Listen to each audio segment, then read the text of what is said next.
أستغفر الله العظيم الذي لا إله إلا هو الحي القيوم وأتوب إليه.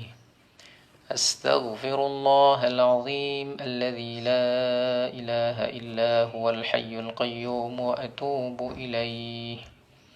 أستغفر الله العظيم الذي لا إله إلا هو الحي القيوم وأتوب إليه. أستغفر الله العظيم الذي لا إله إلا هو الحي القيوم وأتوب إليه. أستغفر الله العظيم الذي لا إله إلا هو الحي القيوم وأتوب إليه. أستغفر الله العظيم الذي لا إله إلا هو الحي القيوم وأتوب إليه. أستغفر الله العظيم الذي لا إله إلا هو الحي القيوم وأتوب إليه. أستغفر الله العظيم الذي لا إله إلا هو الحي القيوم وأتوب إليه. أستغفر الله العظيم الذي لا إله إلا هو الحي القيوم وأتوب إليه. أستغفر الله العظيم الذي لا إله إلا هو الحي القيوم وأتوب إليه. أستغفر الله العظيم الذي لا إله إلا هو الحي القيوم وأتوب إليه. أستغفر الله العظيم الذي لا إله إلا هو الحي القيوم وأتوب إليه. أستغفر الله العظيم الذي لا إله إلا هو الحي القيوم وأتوب إليه. أستغفر الله العظيم الذي لا إله إلا هو الحي القيوم وأتوب إليه. أستغفر الله العظيم الذي لا إله إلا هو الحي القيوم وأتوب إليه. أستغفر الله العظيم الذي لا إله إلا هو الحي القيوم وأتوب إليه. أستغفر الله العظيم الذي لا إله إلا هو الحي القيوم وأتوب إليه. أستغفر الله العظيم الذي لا إله إلا هو الحي القيوم وأتوب إليه. أستغفر الله العظيم الذي لا إله إلا هو الحي القيوم وأتوب إليه. أستغفر الله العظيم الذي لا إله إلا هو الحي القيوم وأتوب إليه. اللهم إنا نسألك رضاك والجنة ونعوذ بك من سخطك والنار. اللهم إنا نسألك رضاك والجنة ونعوذ بك من سخطك والنار. اللهم إنا نسألك رضاك والجنة ونعوذ بك من سخطك والنار. اللهم إنا نسألك رضاك والجنة ونعوذ بك من سخطك والنار. اللهم إنا نسألك رضاك والجنة ونعوذ بك من سخطك والنار. اللهم إنا نسألك رضاك والجنة ونعوذ بك من سخطك والنار. اللهم إنا نسألك رضاك والجنة ونعوذ بك من سخطك والنار. اللهم إنا نسألك رضاك والجنة ونعوذ بك من سخطك والنار.